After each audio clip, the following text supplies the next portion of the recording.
Do you want to start by any questions from last time?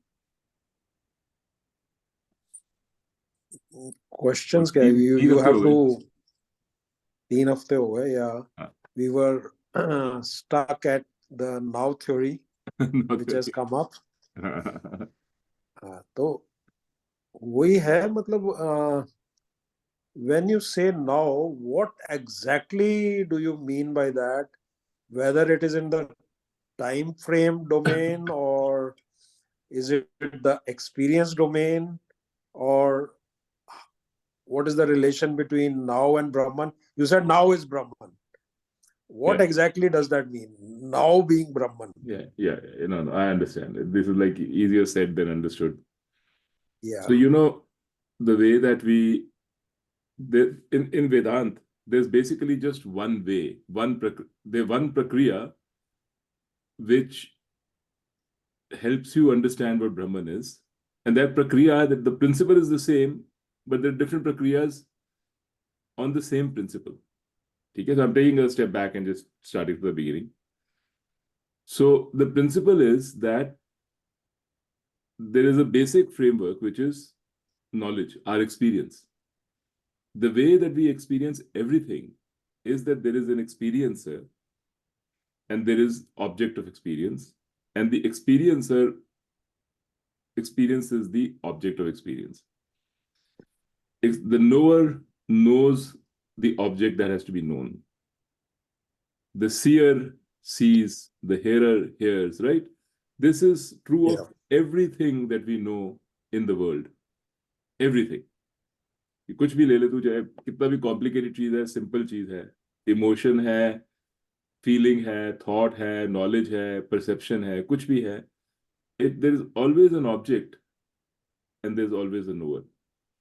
Now we never pay attention to the knower because we are consumed in the life of objects.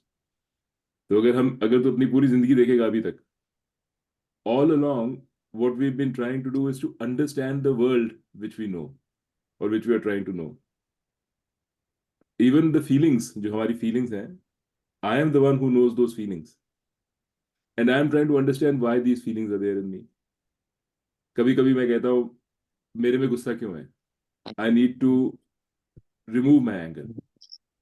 वो क्या है? That's me, the knower, seeing the gussa in me and then saying I don't like it. Right? So the object to be known in that case is gussa, that feeling of gussa. The knower is me. So everything, you just take, what I'm trying to say is, if you can come up with any example where this is not true, you tell me. That there is always the knower and there is always the known, and we have never focused on the knower. Even when we say मुझे गुस्सा नहीं आना चाहिए, I'm not focusing on the knower, because knower is the one who sees the gussa. We are focusing on the gussa. वो गुस्सा नहीं आना चाहिए. That object of experience which is called gussa, that feeling of gussa should not come. I don't want it. Or you take a gross objects of the world, कि मेरे को इस जगह जाना है because वो जगह मुझे बहुत अच्छी लगती है. That's an object, that जगह. And I want to go there, or I don't want to go there, or I like to go to India, or I like this person, I don't like this person. Right? So the objects are either external objects, जो हमारे शरीर के साथ और मन के साथ ताल्लुक नहीं रखते, they are other than us, our children, our family, everything, or they are internal objects. Internal objects are objects जो हमारे, जिनको हम अपना मानते हैं, जिनको हम सोचते हैं कि मैं हूं. Like my body, I'm having pain in my body, I don't like the pain. That pain is, that body is an internal object, the pain is an internal object. My feelings are internal objects, my thoughts are internal objects. So, either we are concerned with external objects or we are concerned with internal objects. We may mistake the internal objects to be us. That can happen. We may say, मुझे गुस्सा आता है, that means मैं गुस्से वाला हूँ. मेरा nature गुस्सा है. That is a confusion we have. But if you think about it, it is an internal object. So the first step that Vedanta does through any methodology is to try and make you understand this, that there is an experiencer, a knower, a thinker, a seer, and everything else Everything else is an object of experience. Okay? This is the first step which you have to understand.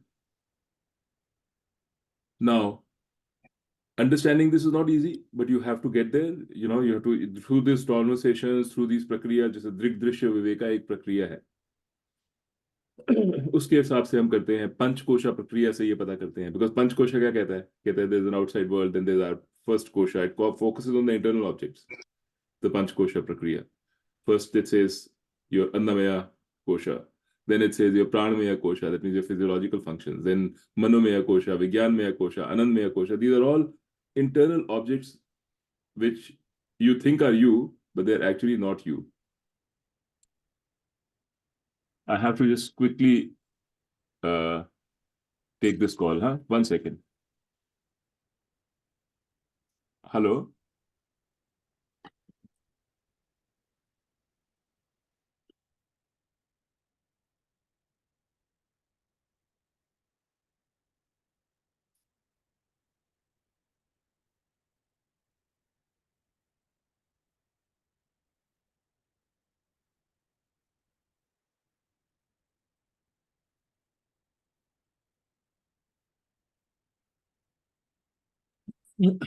Sorry. So, yeah, so I was saying there's the internal object, external object, doesn't matter. In Vedanta, they're all the same. We consider them different, but they're basically the same thing. They're all part of samashti. So, that is the first thing we know. We have never focused on ourselves. In fact, if I ask you, what is the nature of this seer? Let me just go give this to mummy. I'll be back.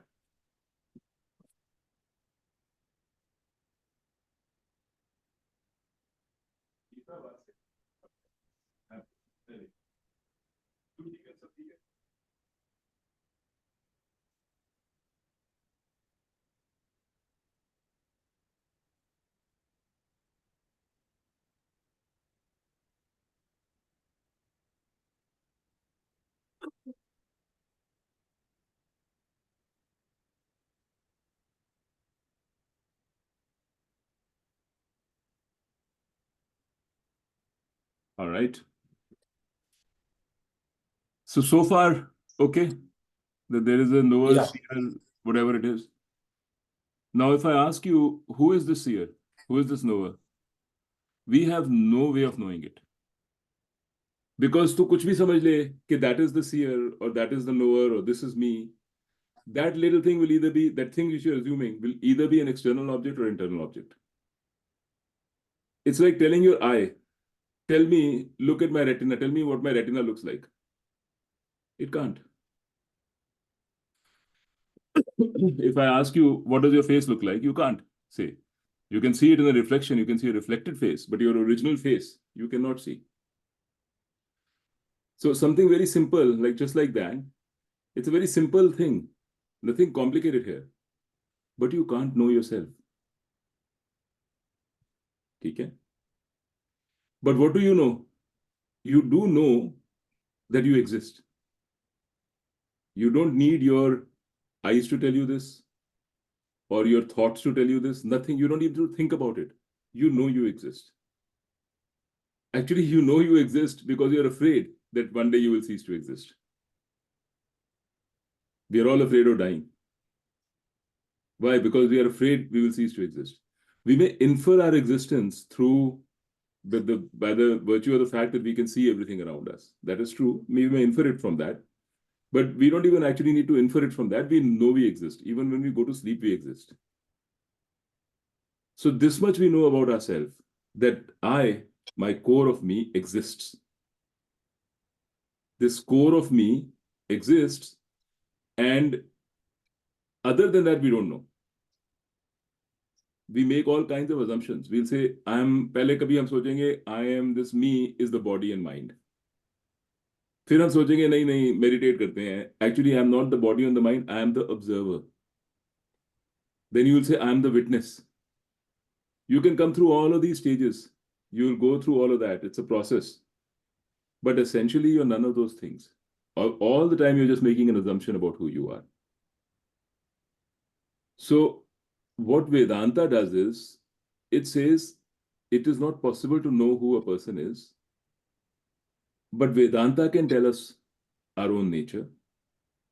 Now, there is no logical step between knowing this is what I am and this is what Vedanta says it is, but Vedanta tells you something. What you can do is you can examine what it's telling you about yourself and see whether you have any reason to doubt it. So Vedanta will tell you that what your nature is called Satchidanand. It says you are the nature of consciousness itself. But you're not something that can be felt.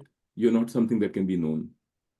ये बार बार Upanishads say this. In fact, there's an Upanishad called Kain Upanishad, which is focused on this only. It's dedicated to this whole process, this whole thing. It says the one who thinks he knows does not know. The one who does not know knows. Yasya matam tasya matam. Yasya amatam tasya matam. This is what it says, and there are many such statements it makes. It's all basically trying to tell you that the self cannot be known. Then it has other hints it gives you. It says the self is subtler than the subtlest feeling. The subtlest feeling that you can feel, you felt it, right? So consciousness has to be more subtle than that. There's a theory in physics, quantum physics jo hai, it says that for you to see something, the light, the wavelength of light has to be less than the object itself. Because अगर तू एक atom को देख रहा है, किसी चीज को देखने की कोशिश कर रहा है, एंड लाइट की वेवलेंथ उससे लंबी है, तो लाइट तो उसके ऊपर से ही निकल जाएगी. It won't even collide with it. If it doesn't collide with it, it won't get reflected. You can't see it.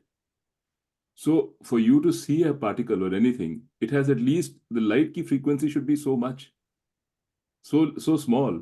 I mean, so high, the frequency and the wavelength so small that the wavelength should be smaller than the object itself. So to see really subtle things, you got to really have, very high frequency light. Uski bhi limit hai, because to put more and more frequency into light, you have to put more and more energy into light, because high frequency means high energy.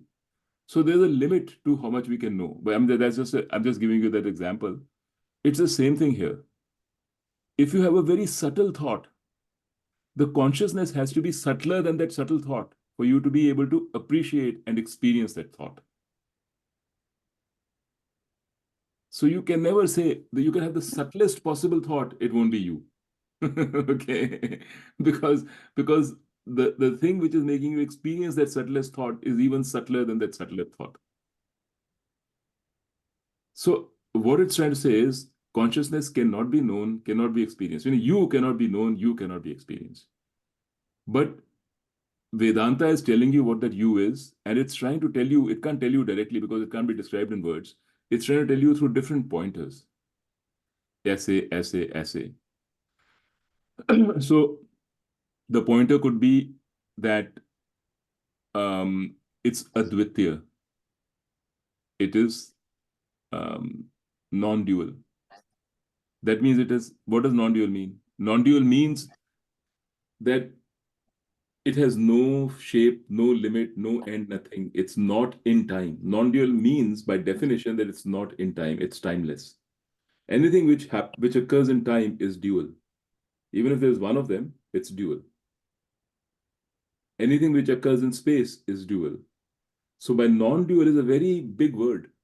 If you really think about what non-dual, the implications of non-dual, you'll realize it means it's not in time, it's not in space, it can't be known, it doesn't have form, it can't know anything, it cannot change, it's avyaya, there's no change possible.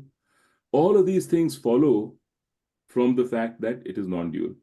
And actually, if you say if it is changeless, non-dual follows also, because anything which is changeless, it can never change, or which is formless, has to be non-dual. So it's trying to show you from different sides. But eventually, it's hoping that this thing will click in your head. Its nature will suddenly click in your head, that it can't be known, and suddenly you will understand the import of these words. So that is the purpose of the guru. That's the purpose of the teaching and everything, to give you these pointers and help you understand them, to take you through the methodologies, so that you can realize that there is this self which cannot be known, yet Vedanta tells us its true nature. That is what it is. It is one of the things about it is that it is complete in itself. Because it's non-dual, it is not incomplete. So your nature is full and complete in itself. And our mind doesn't know that. That's why our mind is restless. But once the mind recognizes that and realizes it, then the mind gets at peace. So people have gone through this and realized that this is what happens. And that is why this Vedanta thing is carried on in parampara. It's like every time somebody or the people go through this process and they understand, they realize what it is, they see its benefit, they see its truth, and it continues. Now, one of the pointers of it is now. That's one of the pointers that you use to say what is this consciousness or the self. It is now because it's timeless. But what is it actually made of? That question is irrelevant. That question doesn't mean anything, because the moment you say it's made of something, then you'll say, what is that something made of? Right? It cannot be non-dual. If it's made of something, it cannot be non-dual. That means it's dual. That means you, as the self, have now seen and conceived what it's made of. That is not possible. So now is what it means when I'm trying to say, to tell you Brahman is now, is to give you another pointer. What do you think? What is now? What do you think? And if you think about now and you see what it means, you'll realize, okay, you say, okay, that's what this means by Brahman. Or people say Brahman is like space. What is space? Can anybody touch space? Does it have form? Can space be known? Can it be seen? I'm not talking air, I'm talking space. Can it even be conceived? So that's another sort of indication. So all these are sort of pointers to help you come to terms with what your true nature is. And then the other thing is, you'll start thinking of Brahman. You'll say, oh, Brahman Brahman is a third party. Then it'll remind you, no, think about yourself. Actually, the only way to know Brahman is to say, this is me. Try to understand your own nature. And what you can understand is what you're not. You can't really understand what you are unless Vedanta tells you. So this is the methodology. Every Upanishad follows the same basic methodology. They use different examples and they use different prakriyas. Some will say, a prakriya could be Drigdrishya Viveka. Somewhere the prakriya could be Panchkosha. Somewhere the prakriya could be Avasthatraya. That means the three, they say, okay, you're the waker, you're the dreamer, you're the deep sleeper. Actually, you're none of them. What's common between the three? Things like that. But it's coming to the same idea. And that's why, Kiki, I was telling you also, the other day you were talking about, the role of intelligence. Yeah, actually, I want to talk to you more about that too. This is not about intelligence. This is not difficult to understand. A reasonable amount of intelligence is enough. But there are a lot of reasons why we are afraid to commit to this thinking. We are afraid because this thinking requires us to let go of the notion that we are our body and our thoughts and our mind. Even just mentally, you're not really letting anything go because you never had it in the first place. But just mentally, it's very hard to follow this. So it takes a long time, a long process. Slowly, you'll dip your toe in, and then you'll dip it a little bit further. That's how it works. So Sanjay, does that somehow address your question, or? Not really. Okay. So you're saying why? Because I can understand that the seer concept and the ultimate seer, the kosha thing, that I understand. But how you are relating now to Brahman is difficult to understand. So for me at least. I'm saying I'm relating timelessness to Brahman. So in your Okay. experience, can you tell me an experience or anything which is timeless? No, that I got it. Any experience which is timeless there's nothing of that sort. But you can say now is timeless. That's why we went through it the last time. You can't put now in time. Now never starts and never ends. Now is always there. See, past starts and ends, future you can say starts and ends. What is it that never starts and never ends? But what exactly we are looking in the now? We are looking at the time factor, or we are looking at the experience factor, or we are looking for something else, or we are not looking at anything. Not looking, you tell me, is there anything in the now? Can you define a time in the now? If I say, No, let's we say, I can't say, define. I say that, I say We we are can't looking at the define time the factor. time. I'm saying, Yeah. let's say I'm saying looking at the time factor. So Hmm. tell me, what is the time factor? Now, how does this? That's going to be very, very minuscule, nanoseconds, you can say, or something of that No, it's actually sort. not even, it is not there. Because जितना भी तो minuscule करेगा, उसका भी Uh, आधा कर सकता you can है ना? take it down further. Exactly. It's a process where you can't define it. It keeps going. Yet, can you deny the existence of now? No, we are not denying. Yes, it is. You cannot describe the now, whether through Hmm. time, through space, nothing. Even in space, where is now? Right? But can you deny the existence of now? In fact, the only thing that you can really affirm and say affirmatively is the now. So you're saying like now is consciousness. Yeah, Now I is mean, the well, word for what is consciousness because you cannot if deny consciousness, I'm but you saying cannot. now is you. Consciousness is also now is another window to you. Consciousness is another window to you.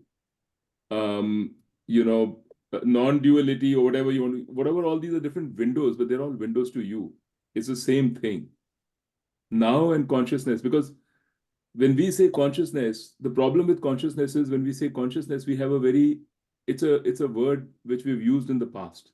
So it evokes certain things in us. Consciousness means the ability to see. That's consciousness.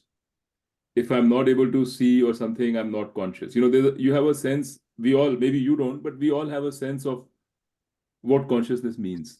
But maybe if you say consciousness is there in deep sleep, that removes those things. Yes, so we try to do that, but still the word consciousness will you'll still have some remnants of what you associate with consciousness. So okay, so that those remnants are not Brahman. So now you say, okay, consciousness is one way. Then you say now. With now, you have other remnants. तो संजय कहेगा, time में है या क्या है, now we always think about now as a matter of time.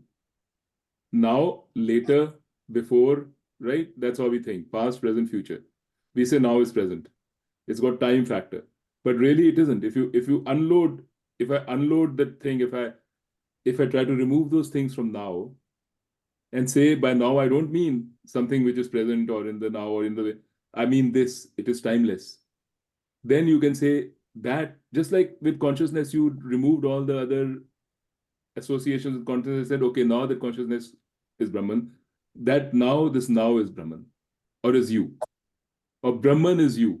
We first say, what is Brahman? We define Brahman that of which everything is consisting of, everything is made. And we try to clarify it that it's not this, not this, not this, not this, remove all the unnecessary stuff. And then we say, that Brahman is you. Right? So these are different ways of pointing out to the same you. But I think what you are, the thing that with you, Kiki, is that in your mind, so far, consciousness has been defined as you. So you think consciousness is me, and for you, the base level is consciousness. So then you say, Brahman is consciousness. Now is consciousness. I am consciousness. The base level, what I'm trying to say is the base level is not consciousness. The base level is you. Consciousness is just one of the methodologies used to point to you. And it will come, any word that you use will come with its baggage. So the only thing we can do is to use many different words and then hope that one time you will be able to see what's common between all these different words. What is it exactly pointing to? And then you realize that, you can never get there. It's whatever you realize, that is the self. Because we can never experience itself. This is one thing which we have to fully grasp, that we cannot experience itself. We have to give up the idea of saying, somehow through these means, I'm going to know the self. No, you can't. No, you cannot objectify it in that way. But it is the mind that is trying to gain an understanding of the self. Yes. Is that true? Yes, but there's a difference between saying gaining an understanding of the self and saying trying to experience the self. So what it is gaining an understanding is totally correct. It's trying to gain an understanding to the best it can, just like we try to gain an understanding of the reality of this world through quantum physics. We don't understand a shit about it, but we try to understand it because it's like that's what it is.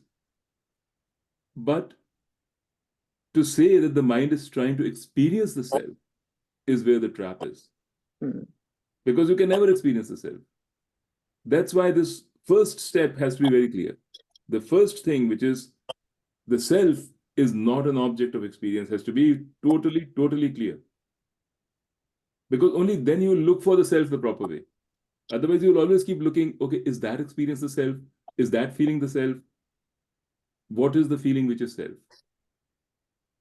Nothing. Is no. The second thing you have to know is the self is always there. It's not a new feeling. You're already self. Whatever feeling of the self has to come, whatever experience of the self has to come is already existing.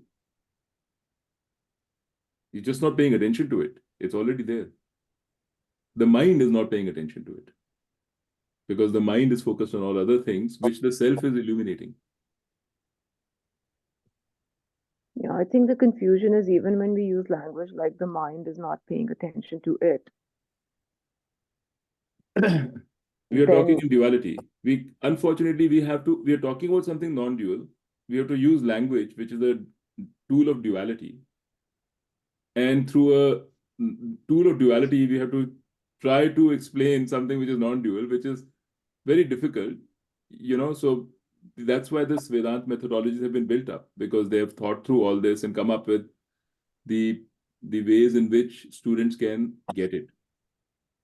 And at the end of the day, it's a sort of a leap which you have to a little change which you have to make in your own mind, which Vedant can't make for you. That understanding has to be in your own mind. It's like, Vedant can take the horse to water from multiple different directions, but at the last stage, the water the horse has to drink. So the final doorway you have to pass. But Vedant also knows what are the typical issues that students face, which prevents them from passing the doorway. And it's classified them into two kinds of main issues, One is intellectual and the other is emotional. So all this conversation we are having right now is of the intellectual issues. This is Mananam. We are trying to figure out it's actually not even Mananam, this is Shravanam, because we're still trying to figure out what exactly Vedanta is saying. Mananam would be, okay, I figured it out, but I don't believe it. I don't understand it properly. There could be other ways. And the Nididhyasnam part is what helps you overcome the emotional things, which are the real bothersome things. They say, Swami Paramathananda, I was listening to him yesterday. He was saying that Nididhyasana is what takes the longest. Because we have our ego, our sense, we have fear in us, fear of letting go. So anyway, Sanjay, any clearer this what now is, or no? No. Now we have the self, that is for sure. Hmm? We have our minds. Through the mind, we cannot experience self. Is that right? Yes. Through Because the mind, because we the cannot self is know. using because the self is using the mind to experience the world. In a way, you could say that. That's not entirely true, but doesn't matter. Yeah. Okay, sorry, keep going. So we cannot know the self through the mind. Yeah. We cannot experience the self through the mind. Yes. Yes? Yeah. Okay. Yeah. Then, what is the relation between self, consciousness, and mind? The conscious factor, which makes us sentient, is it generated from the self or from the mind? From the self. So, okay. So now what you're From the talking self. about is, yeah. Okay. Yeah. From the self. There's only From the one self, and place where mind has consciousness is generated, reflected that is the self. consciousness. Yeah. Okay. Now, what happens in the mind is, so now this is slightly different methodology, but that's okay. Let me just explain that to you, because we are talking about two slightly different things. Right now, I was trying to say, how do you understand the self? What you are now getting onto is, how does Vedanta describe our existence, me? How does it describe Yeah. my mind, why I'm conscious, everything, right? So usme there is the main thing, the main methodology there that Vedanta has is this about the jiva. मैंने तो को बताया था ना पहले भी. So what happens is the mind is of a particular material. It's made out of sattva material. There's technical terms. You don't need to go there. That material has a property of reflecting the consciousness. Okay? So the consciousness which is there everywhere, that the mind thinks, because it's called anonya adhyasa, mutual superimposition. The mind thinks that that consciousness is my property, is me, and it's limited to me.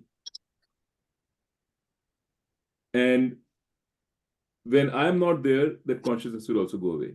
That's what the mind thinks. All our mind thinks like that. They think like that. We think that, first of all, the mind thinks that the self is me. I am the self. So my self, the mind self, is this self.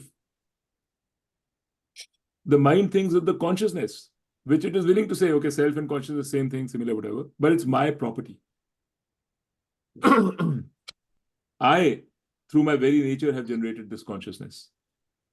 When I perish, which I will, the mind will perish, this consciousness will also go. This person called Dheeraj or whoever will cease to exist, because I will cease to exist. And consciousness and existence consciousness is coming from me. I am the self. There may be other selves which will continue, but this self will go. This is what the mind thinks. So this is called Jivatma. This whole concept is called Jivatma, which means that the mind thinks that there's an Atma, there's a self, which is itself, different from the Paramatma self, different from all other selves, which is born when the mind is born, and it dies when the mind dies. That's the concept of Jivatma. Now, Vedanta goes a little further than that. It says, no, that Jivatma doesn't really die. It finds a new body. Right? So, this Jivatma and mind, the subtle mind, not the heart, not the body, the subtle mind and the Jivatma will travel to a new body. And they will inhabit that body. So, that is the Vedant's first level teaching, entry level. Okay? Vedant 101. It says, right now we are thinking, hum gaye, sab khatam ho gaya. It's saying, start by, let me challenge that notion. Start by thinking that there is journey after death, that your Jivatma, your Atma, that you call Jivatma, is not going to die. It's going to, that and the subtle body are going to go and find another body. That's Vedant 101. This in itself is big teaching for a lot of people. वो कहेंगे नहीं नहीं ये कैसे हो सकता है, ये नहीं है, वो ये नहीं है, ब्ला ब्ला ब्ला. अच्छा ऐसे जाएंगे तो क्या होता है, मैं कौन सी बॉडी में जाऊंगा, अच्छी में जाऊंगा, बुरी में जाऊंगा. Then Vedant will say this karma. अच्छा, then they will try to understand karma. अच्छे कर्म करो, अच्छी बॉडी में जाओगे. Then why is it that some people who have bad experiences today, then they will tell you that this is karma of the past janmas. So wo sara, that whole process, that's the first level teaching of Vedanta. It's trying to tell you, a person who comes to Vedanta with the knowledge, with the conviction that my mind is all there is, that my mind is myself, my mind is consciousness, when my mind dies, I will die. To that person, it doesn't go and right away say, you are, you are a Atma which is now and which is what, not in time, all that. It doesn't say all that. It starts by this. And slowly, as you learn in the teaching, you start it starts telling you more and more about this, what you call Jivatma. Because then it tells you that what you think is Jivatma is actually not Jivatma. It's actually Atma. Your mind has made the mistake by thinking that this Atma has been generated by me. It's not. Actually, that Atma is always there. Your mind has just made this error.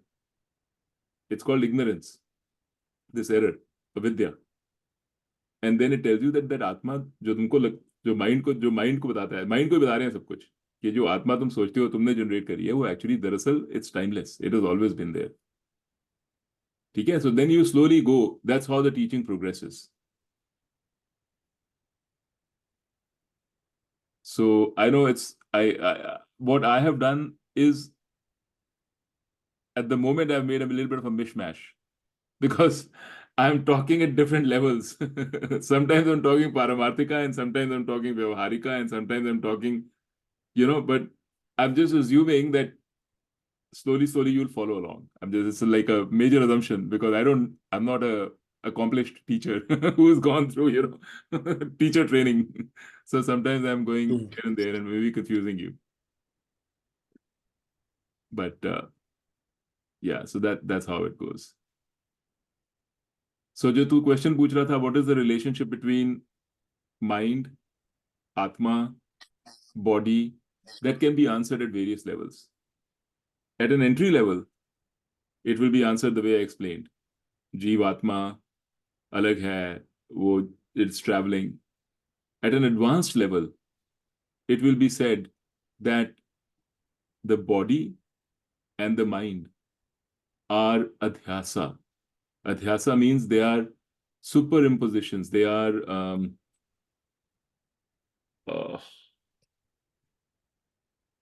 they don't really exist. Only the Brahman exists. Only you exist. The self exists. They are adhyasa. Adhyasa is superimposition, is what you can say. That they're all adhyasa. That means they seemingly exist. हमको लगता है कि they exist. Mind को लगता है कि they exist. But if you really think about it, they are just name and form.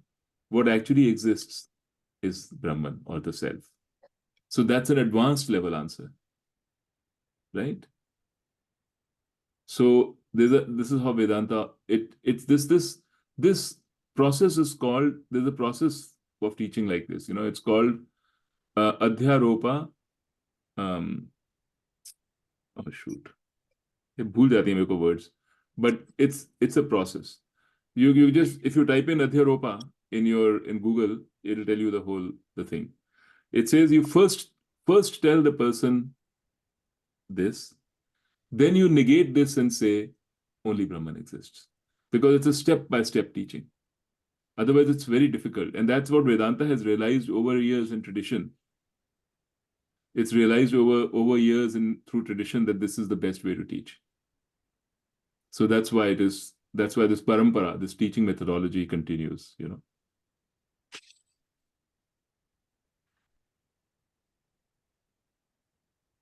So Nitu, if you take the snake and rope example, right? In that example, it'll be like when we are having this class, we are talking, we are trying to understand, it's at the level of the snake. And the snake teacher, snake pupils, and we are saying, yeah, snake, you're worried that you're going to die.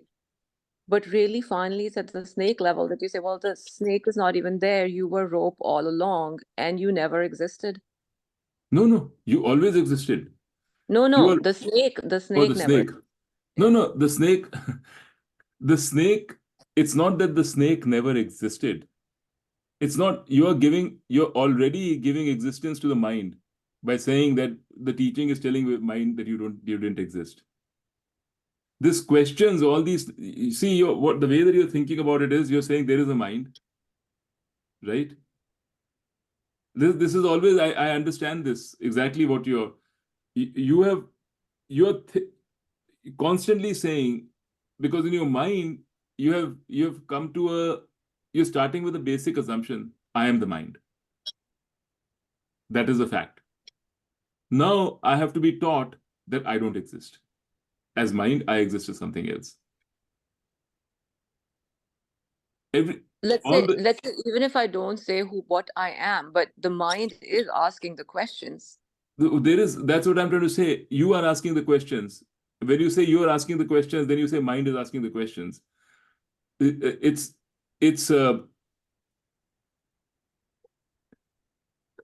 when you say the mind is asking the questions, that means you're giving existence to the mind, right? You're saying that there is a mind that exists which is asking the questions. That's where you're coming from. And you're hoping that finally, after all the advanced levels, after everything, the mind will get an answer. And what will that Yes. answer do? The mind will get that answer, and the mind will know, oh, I never existed. I don't Yes. exist. Right? Yes. Yes. So Yes. that is not right.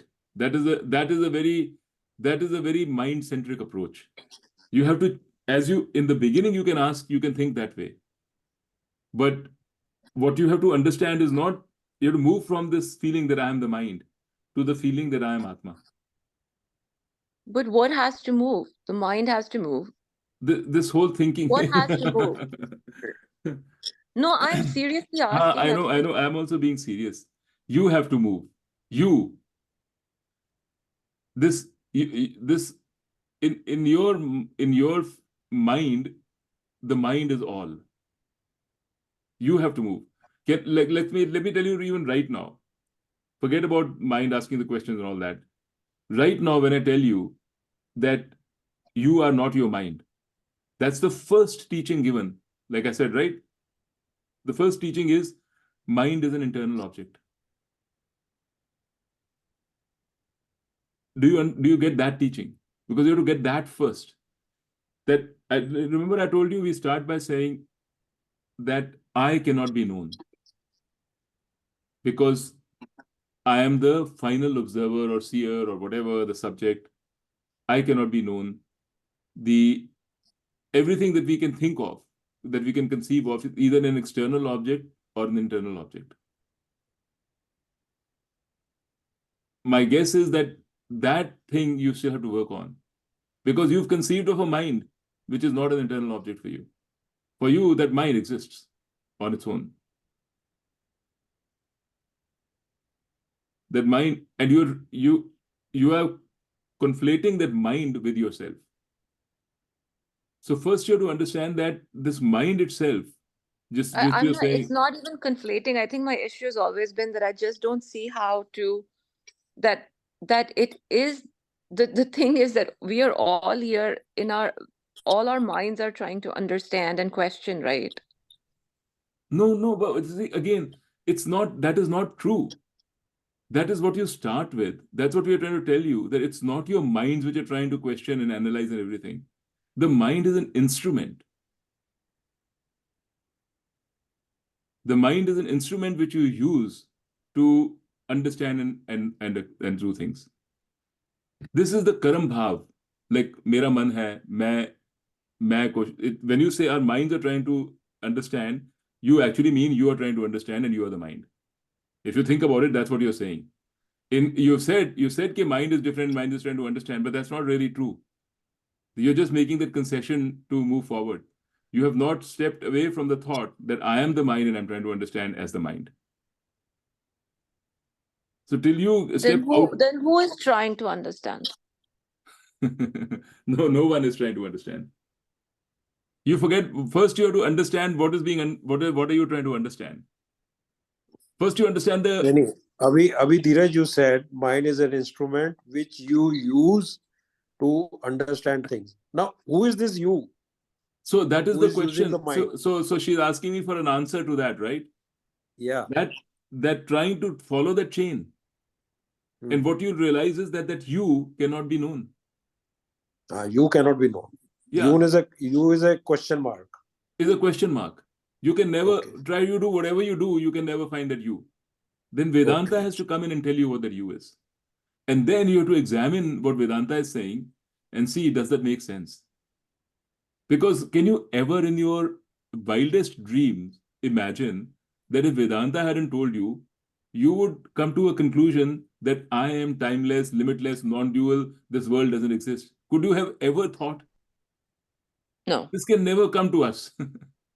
No amount of logical thinking, nothing will ever bring that thought. This thought is coming to us because of Vedanta. Now, this is an outlandish thought. Granted. So Vedanta says, think about it. Take your time. See whether it makes sense. This is all the study of Vedanta. Because otherwise, all our life will just be the question that Kiki is asking. This is the question we'll always be asking. Who am I? And we'll be making different assumptions and changing our time over time. Those assumptions will be changing. So right now, where Kiki is she refuses to let go of the thought that I am not this mind. She says, I am this mind and I want an answer. Okay, This mind wants an that's answer. okay. That's how Mind is she's an thinking. instrument. That's fine. Yes. But who is using the mind? Who is Yes. trying to understand through the mind? Yes. That's a big question. Ken Upanishad. Ken It raises Upanishad. the same question it asks. It Yeah. says, and मेरे को रटा हुआ है Ken Upanishad, okay? It says, Kene shitam patati preshitam manya. Kena prana prathma. It says, who? The Ken means by virtue of by whom is Ken. So the Ken name only means who. Okay. The student is going to the teacher and saying, I have this mind. Who's behind the mind? Who's the mind of the mind which is using the mind? I have my eyes. Who's the eye of the eye? Who is the that's eye seeing of the through eye? Or who's the ear of the ear that's seeing through the ear? Right? So that is the question the student is asking. Very, very sophisticated question. And the teacher is coming back to him and saying that the shrotasya shrotram, the ear of the ear, and the mind of the mind, and the eye of the eye, they're all the same, right? And then it says, yasya matam tasya matam, all of these things, it says it cannot be known. If you think you know it, you don't know it. It cannot be known as an object. Then it always goes further, and there's this thing which I told you my favorite quote also, Pratibodha Viditam Matam, right? It says, what you have to understand is, it's not that it's a new thing that you have to know. You already are it. Every experience, every thought, everything that you are undergoing already has that I. You're present in every experience. You can't have an experience without your presence. How did those people come to this conclusion? ये बड़ा अच्छा This that's why they say, to avoid people like you asking this question and me, they say it is a porashaya. That means it is not created by man. It is created by God. That's a simple answer. So somebody in the very old times must have really thought about it. A body of intelligent, gifted people must have thought about it. They must have built upon each other. They must have kind of really been consumed by it, and over time developed a philosophy which has stood the test of time for thousands of years. Very logical, very sensible, very fantastic philosophy. But this is what it's saying. So Kiki Kado, I think Kiki should read the Ken Upanishad. I'll take you through it. Fully understand, because you will really, it is exactly meant for you. Because it's, I mean, all of us. Because it's a very simple, छोटी सी उपनिषद है. शुरू में पढ़ाते हैं. And it's just, simple but mind-blowing. उससे भी एक छोटी उपनिषद है मांडुक्य. वो तो एकदम ही अलग ही चीज है. So actually, the other thing I wanted to do, I thought if you have time, I can tell you a little bit about what Mandukya says here, because it'll also help you. The way Mandukya approaches this, it says that what you are is this Brahman, undefinable. In order for you, because you want to experience, or it's just, there's no reason, there's no real reason given for it. What happens is this you breaks up into two parts through Maya. One becomes you, the experiencer. The other becomes the world of experience. So you're basically, they're both the same. The you, it's the you which has manifested itself and divided yourself by ignorance into the experiencer and the world to be experienced, so that you can experience the world. The experiencer is called Vaishwarya. The experienced world is called Virat. And it says this happens at 3 levels: the waking, dream, and deep sleep. And it's given names. And it says actually you're one and the same. What you are is not just the soul of the experiencer or the the essence of the experiencer. You're also the essence of the experienced. So जैसे हम संजय कह रहे थे ना कि who is the seer? We keep doing seer, seer, seer, seer, seer. Then we finally say, I can't know who the seer is. Vedanta will tell you this is the seer. He's saying that that thing with that tells you is not just the essence of the seer, it's also the essence of the seen. That means Tattvamasi. That your essence is also the essence of the world. Tattvamasi. The world is nothing but Ishwar. World and Ishwar is the same thing. So that's the final teaching. Ultimately. And that's what we have to realize is, and it's really doesn't, because it tells you how the world itself is nothing. Just like I say, my body and mind and all, they're nothing but adhyasa, meaning superimposition on me. It's a play of Maya. It's the same thing with the world. The world is also just an adhyasa. And all this has been created so that you can experience, so the experience is possible. Anyway. But I mean, this is it. I mean, there's no more. I mean, what I just shared with you is all that Vedanta has to say. I mean, we may not fully understand it yet, and you may have to think about it, but this is the final teaching, you could say. As I told you, the beginning, slowly, and this is what you finally end. That's why Mandukya is taught in the end. Because everybody says the same thing, but Mandukya totally focuses on this. Just like everybody says the same thing, Cain focuses on who's the observer. Mandukya focuses on this. Taittiriya focuses on something else. Everyone focuses on... Taittiriya focuses on your... the one that you like, your Panchkosha. Panchkosha, that kind of thing.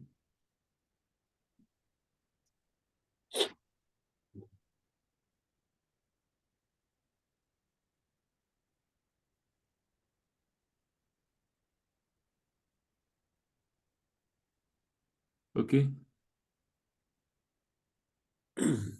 Any other, Kiki, anything? Any question?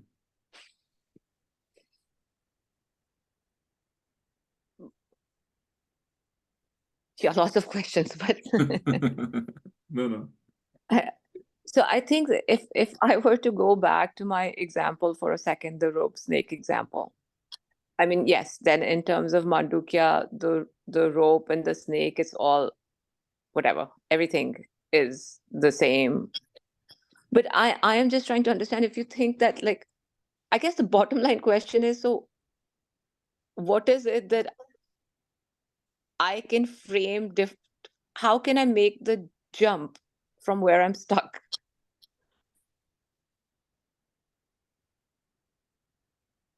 I think if you understand where you're stuck, then the first place, then it'll help you make the jump. And you think I'm stuck because you think that I am assuming that I am the mind and therefore asking these questions. Oops.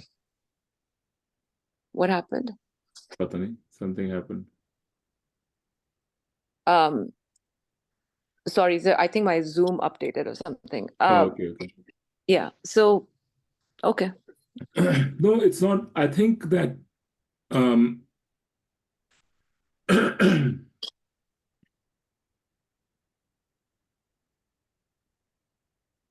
I think your approach to this is that it is a fact that there is this mind which is asking questions. It is a fact. And I am that mind. And I need someone to give me answers.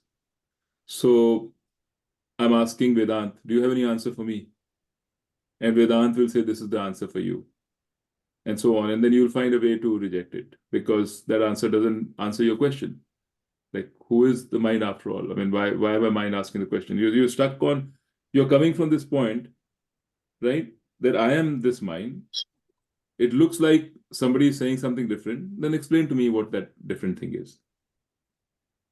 So that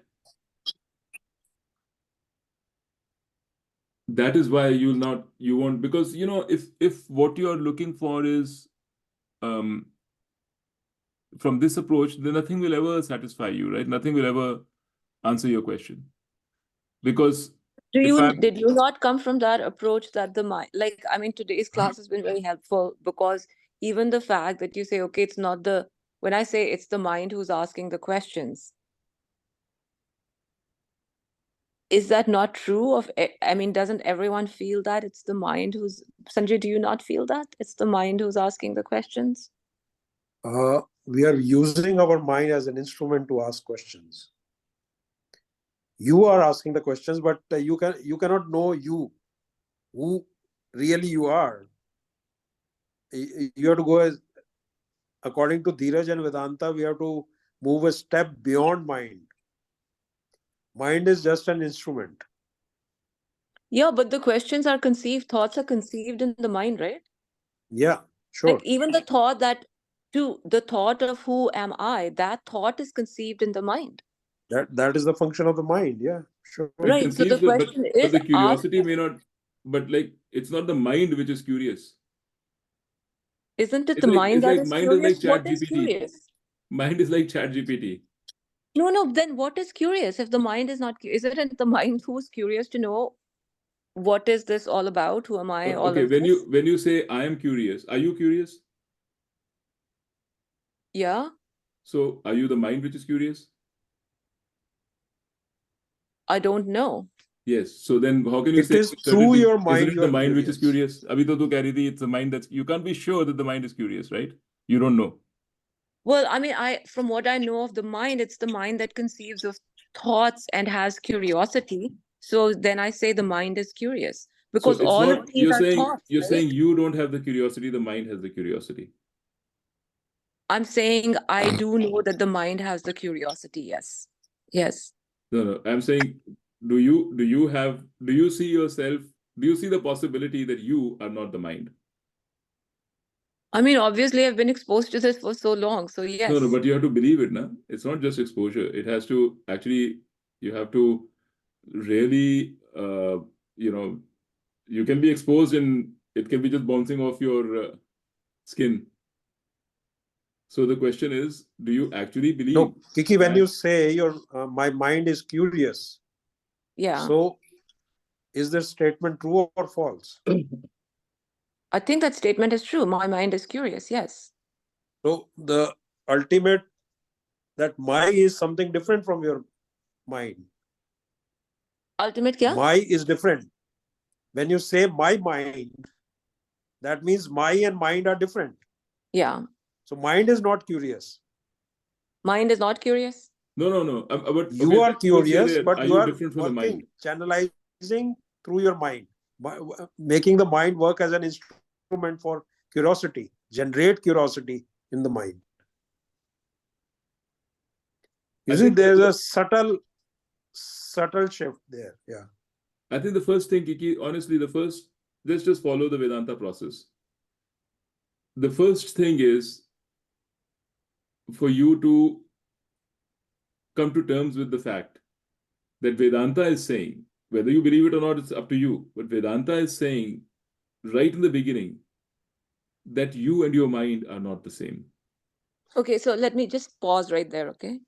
When you say you have to come to terms with the fact, which you? It's not, I'm saying you, in my mind, the you is very clear. It's not the mind. I'm saying you just don't get into this. See, don't try to find fault right now. I'm not. I'm trying to understand. You have to हाँ, हाँ. acknowledge that I'm trying to understand, not find fault. So मैं understand नहीं कर रहा हूँ. So I'm saying Vedanta is saying that there is a you which you don't know what it is. There is a mind, there's a body. The three are separate from each other. Is that something that you are willing to accept? Yes. Honestly, not just not just even like to accept and move further on that basis. See, the acceptance, that is why I keep getting stuck. And you're saying that I'm not willing to, the thing I get stuck on is when you say, are you willing to accept that the mind, body are different? So which you are you talking to me? Are you No, talking about that is the up you to that you, is different Kiki. from the mind? That is up to you. See, don't ask. That's what I'm trying to say. Don't ask me for that answer right now. I'm saying, like you're talking as if without the you have your own concept, right? You have your own understanding. You tell me which you will respond when I ask this question. Are you willing to The accept? Which you mind. is The mind responding? will the mind will respond. Okay, if the mind is But responding, yeah. now I'm saying the mind and you are separate. Who's But all responding? of this level of dialogue is happening mind to mind I mean, I feel like it's happening mind to mind. Correct. That's okay. But the question is, you, whichever whether it's a mind or whoever that you is in your mind, are you willing to accept that the mind and the self, your basic you, are different, are separate from each other? So yeah, I mean, what I will say to that is yes, my mind is willing to accept that. Again, why are you complicating? I'm just saying you. Wherever you call you, whether you call it mind or whatever, I'm asking you the question. You tell me, are you willing to accept? When you say my mind is willing to accept, it leaves some kind of a doubt. Your mind will say yes, but I'll say no. The mind is willing to accept, but I am not willing to accept. Or my No, I body is just not don't know. accepting. I don't know how else to respond because I just feel like all of this thinking and intellectual dialogue has to happen at the level of the mind. So But all of why? this is happening at the Why mind. are you making that assumption?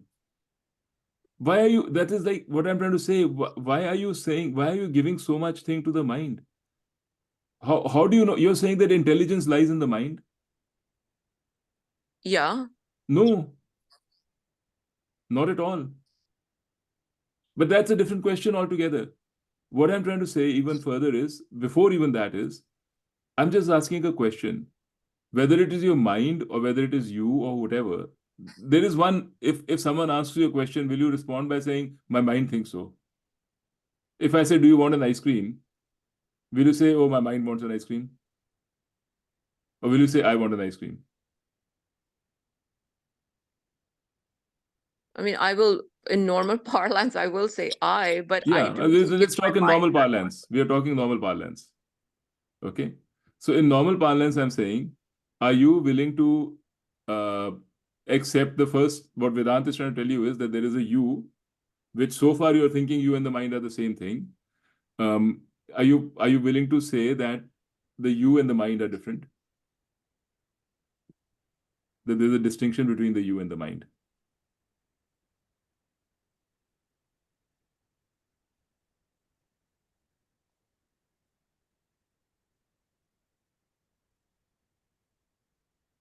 Yeah, I guess so. I mean, I don't have to think about Okay, it's yeah.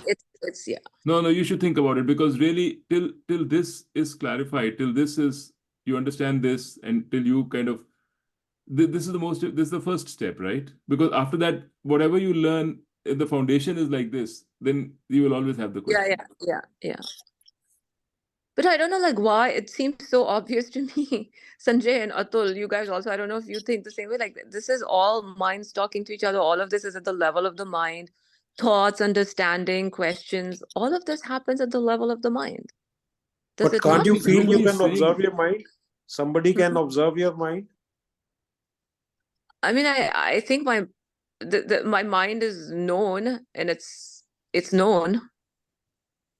That's To what I whom? think. But it's known. But the for me, the way I think of it is that my mind is known, everything is known, but that known entity, whatever, is not asking these questions. These questions are all arising at the level of the mind, and all the dialogue is arising at the level of the mind. So yeah, But maybe that's anyway, okay. never mind. I don't want But to no, take no. up too. But I mean, there's no problem in that. That is not the question I was asking. I'm not saying whether the thoughts are arising at the level of the mind or not. I'm saying, is there a separate you from the mind? Like when you say they are known, is it known to somebody? It may be arising at the level of the mind. That's not the discussion right now. The only question is, can you believe that there can be a you separate from the mind? Yeah, I can believe that. That's the only, and you have to be, because I don't know whether that is really true, because you may say that now if you think about it, but you have to internalize it. That really there is something called Atma, there is something called me, which is different from the mind. Yeah, okay, that's fine. Right? I will just dwell on that more. So I Yeah, don't want to because get... whether that what that is, it's impossible to tell. But and how can you think, what are the ways to say whether that is true or not? What are the questions there? You know, what can make you believe? One way to think about it is, as Sanjay said, like if you know that the mind is asking the questions, you know that the mind is asking the questions, so obviously there is a you which knows all this, right? So is that part of the mind or is that separate? So that is another way to think about it. Yeah. So that kind of a thing. But this is the way, because then No, this is helpful. okay. I hope so. Yeah, I think just the question, that everything is known, the mind asking the questions is also known. It's all known. Known to So whom? yeah, That also you have to think. yeah. To something, to some amorphous consciousness, to you, all that, whichever, Yeah. or whatever. But Yes. that In is this again, exercise, meditation helps a lot to create a gap between you and the mind. Meditation helps a lot and really makes you feel, yeah, the two are quite separate entities.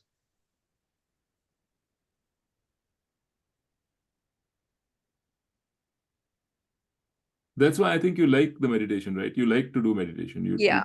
That's You Yeah, I find it the helpful. that's the mindfulness, which Yeah, is everything helpful to is you. known. Yeah.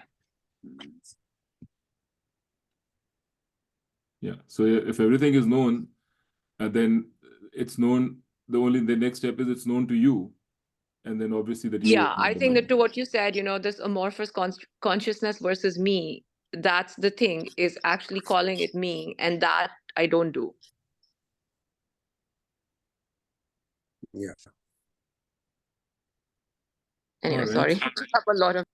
No, it's good, Kiki. I mean, this is the whole idea. No, If we no. don't get into these things, then it doesn't help, then we are just kind of Yeah, nodding acceptance, and what's the point? Yeah. It's not meaningful to anybody. Atul, you Otherwise, you haven't can get said all this anything. from listening to a cassette or a tape, a video. Yeah, sorry. No, I was saying, Atul, what do you haven't said a word. So I'm just wondering, like, what do you think of it? Where do I start? Actually, see, if you want to talk about where I'm stuck, I'm actually stuck maybe even at a more basic level, and that is that if I say you say that the whole Vedanta thing, not today, but the whole Vedanta thing is about knowing yourself, and then I've heard enough number of times today that you cannot know yourself. So then I'm saying, okay, why are we here? You cannot know yourself without the help of Vedanta. That's what we said. Vedanta will tell you. And then you have to... So see, you can't know yourself by the same process that you know the rest of the world. The process for self-knowledge is a different process. In that process, someone has to tell you, because you can't know that someone is Vedanta. And then you have to understand whether that... To answer Nidhi's question, the other places where I was getting stuck is that if all of this is so self-evident, why are we so struggling with it? Well, in the sense that if this thing is so crystallized, you see, usually my perspective is that when, at least that's how we have learned, we all went through very similar scientific learning. Normally, and I'm not saying everything is easy, but normally when we discover something, when we learn something, there's that huge aha moment, and you sort of say, "Oh yeah, it makes perfect sense." So in other words, there's that feeling of, "Oh yeah, I've landed." In this case, I think that's where the struggle is. That if it is so obvious, and again, the climb may be hard, but then once you land there, you feel, "Oh yeah, I've landed." So I think that's where the struggle is.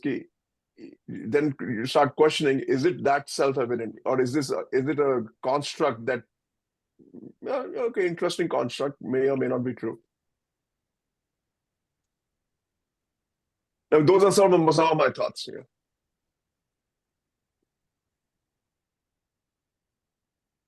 I mean, that is the whole purpose of Nididhyasana and Madanam, is that there is something which has been given to us, a construct, literally, has been presented to us, and we have to find out whether it's true or not. I mean, for myself, and there is a difference. I'm trying to figure out what the difference is. Maybe I had a proper teacher. That may be the difference. But actually, before you that, and of course, you have spent far more time than we have. So in other words, I can sort of easily visualize that we are in a state where we don't know something, whereas the teacher knows something. But the question that I would have for you is, have you reached the point where you have that feeling of, like, like when you aha moment. discover, I mean, when you were saying it, that's what I say. Like 6 years ago, 5 years, when I first heard it, I had the aha moment. When I first heard it, it rang completely true to me. And I said, and it still does. yeah, this makes perfect sense. Now let me explore more. That's what I'm saying. And I don't know why. Like, I did not have the struggle. It's because maybe, you see, the thing is, I may have started this. No, it's not true that I first heard this. I may have started thinking of Vedanta a long time ago. But I always had misconceptions about it. But when I started working on this with Carol, then she may have simplified a few things, and then everything kind of fell into place for me. So for me, I would say maybe I started thinking about Vedanta when I was 30 years old, 25 years old. So it just takes a long time for the mind to prepare, for us to prepare. And then the final penny drops and it all kind of comes together, because we all have, like, all these issues that Kiki is raising and everything. I went through all of them. I just didn't go through all of them so much after talking to Carol, but I went through all of them before talking to Carol. So yeah, but yes, I mean, you're absolutely right. You may or may not have an aha moment, but there is definitely a feeling of resolution. And if that is not there, that means there's something is, you're still waiting for things either because of your own interest, level of interest and readiness, or because of, finding the right teacher, whatever it is. It could be a combination of both. Although Vedanta would definitely say that your own level of interest and readiness is a key part of it, because that is always the case in anything, whether that's true for physics and chemistry. Because and, people are interested in different things, and we have different experiences in life which make us interested in something or the other. Right. But I find all of this very correct, because then when Kiki was saying there's an intellectual, deep intellectual thing, Vedanta doesn't emphasize intelligence. It emphasizes antakarna shuddhi, purity of mind. And I can totally see what they mean by that. It's not a value judgment, because it's just the way the mind is. So, in fact, one of the translations I read of Kena Upanishad was that Brahman can be understood by the innocent. So it's almost like, because Vedanta is a process where a new construct is being introduced to you. It's not, we have our own notions of not invented here. When we are grown up in a scientific environment where we are taught to question everything. So anything new, you should question, look for data, look for proof, all those things. This is the way our mind is built.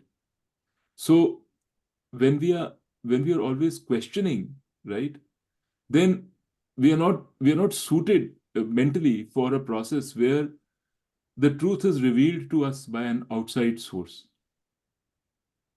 For us, it's much easier to accept when the truth is coming from us. At least that's what I feel. And I've found this in talking to different people about Vedanta.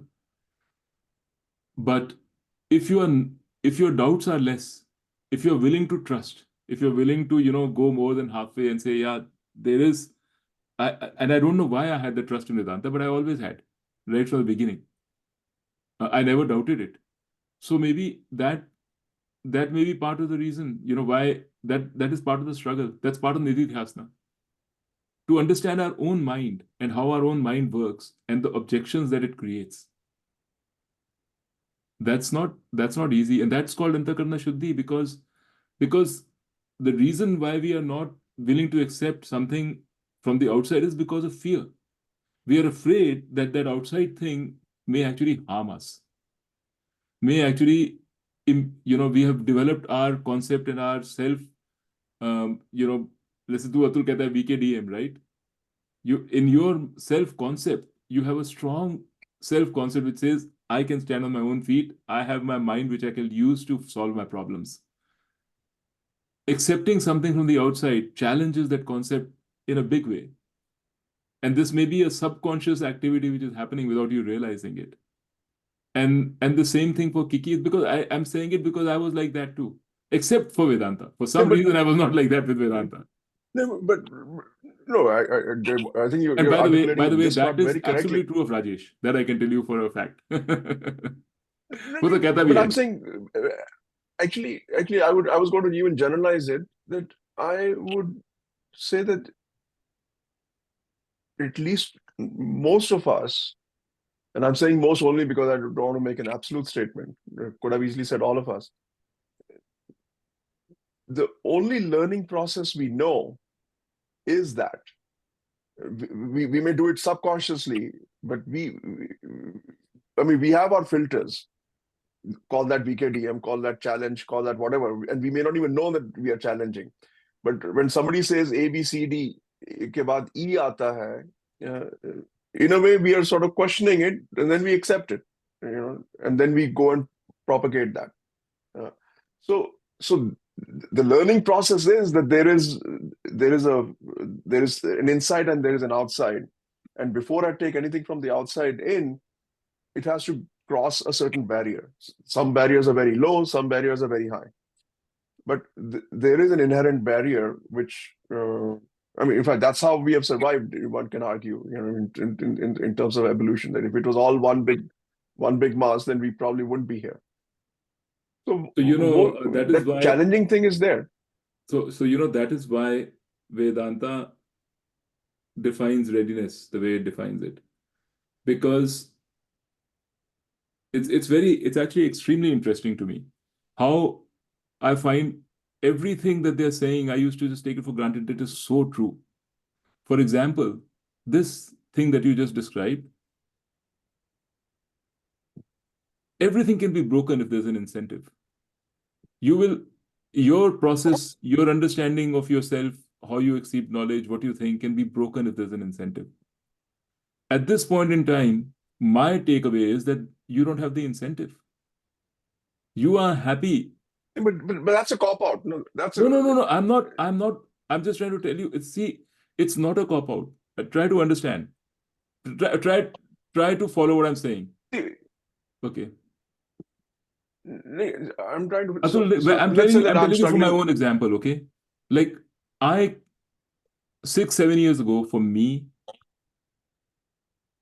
I was willing to question everything, including my own process.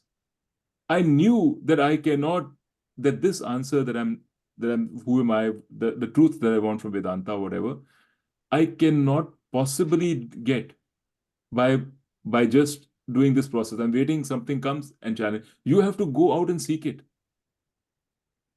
I don't see, that's a difference. You're coming here. Let's say tomorrow, Atul, this sessions that we are having, they stop. Are you going to go find another guru to do Vedanta?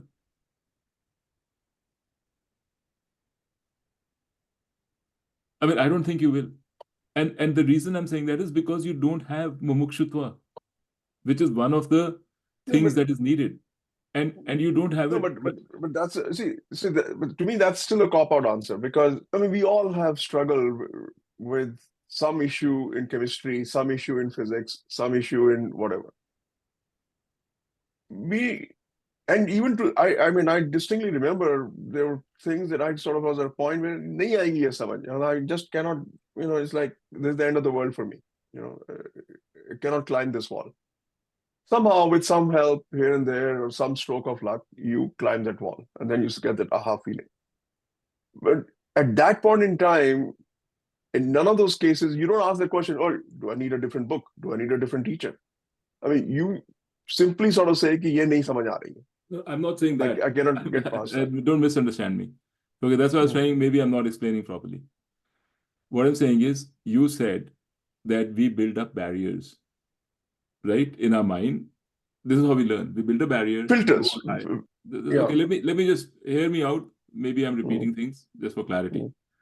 You said we built a barrier, sometimes low, sometimes high, depending on the thing. A, B, C, D, आया, E, किसने बताया? I built a barrier. I understand. I'm fine with it. This is how you operate, right?